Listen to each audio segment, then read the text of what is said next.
Zaji pengine nijikite kidogo kwenye uhalisia wa familia ya Chief Clement Odemba, ambaye alikuwa ni chief wa sasa hivi inaitwa jimbo la Luo, si jimbo, ni kata ya Luo Imbo, ambapo inachukua vijiji kadhaa, jamii wa Buturi, Wakagwa pale Ochona, ambapo sasa hivi dhahabu imefumuka, huku Kowaki hapa ukifika mpaka kwenye mpaka wa Mtomori hapo. Huyu Chief Odemba, Clement Odemba, ndiye baba mzazi wa Alex Seka Odemba. Na Chief Odemba kama kawaida ya asili ya uchifu alikuwa na mitaala, alikuwa na wake zaidi ya mmoja, na amepata uzao mkubwa. Kati ya uzao wake wametokea watu maarufu, akiwemo yule mwanamitindo ambaye amevuma sana hapa nchini, binti yetu mpendwa Miriam Odemba. Na enzi hizo za uchifu, upande wa Suba huku alikuwa chifu Hosea Irungu, ambaye ni wanani wa upande wa huku Kinesi mpaka kule sehemu za Ziwani huku Na huku upande wa Kowaki alikuwepo chifu Yamo. Lakini pia Ukutegi alikuwepo chifu Igogo, ambaye ni babu yangu, aliyekuja kurithisha uchifu wake kwa baba yetu mkubwa anaitwa Chifu Sarungi, ambaye ni babake na mheshimiwa marehemu Profesa Sarungi.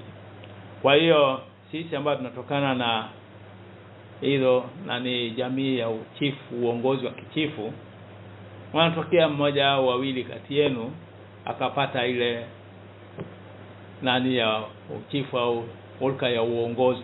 Nafasi yake ya mwisho aliyokuwa nayo hapa nchini ndiye aliyekuwa managing director wa shirika la umma maarufu iliyojulikana kama NASACO, Nation Shipping Agencies Company.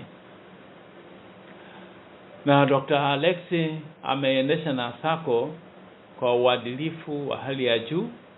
Kama mtaona hapa mtaa wa Sokoine, utaona kuna jengo linaitwa Waterfront Building.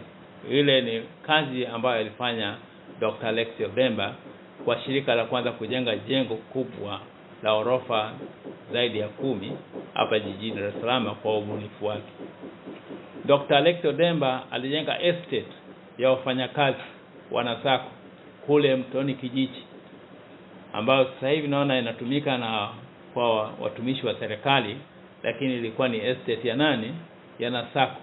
Ni mtu ambaye alikuwa amebobea sana kwenye uwekezaji, na akawa na ushawishi mkubwa na kusawishi serikali kuweza kuwekeza kwenye real estate kwa ajili ya makazi ya wafanyakazi na pia makazi kitega uchumi. Pamoja na hayo, hakuishia hapa. Dr. Odemba alianzisha real estate, majengo ya kuishi wafanyakazi wa ngazi za juu, na kule Msasani, ambapo pia kulikuwa ya NASACO.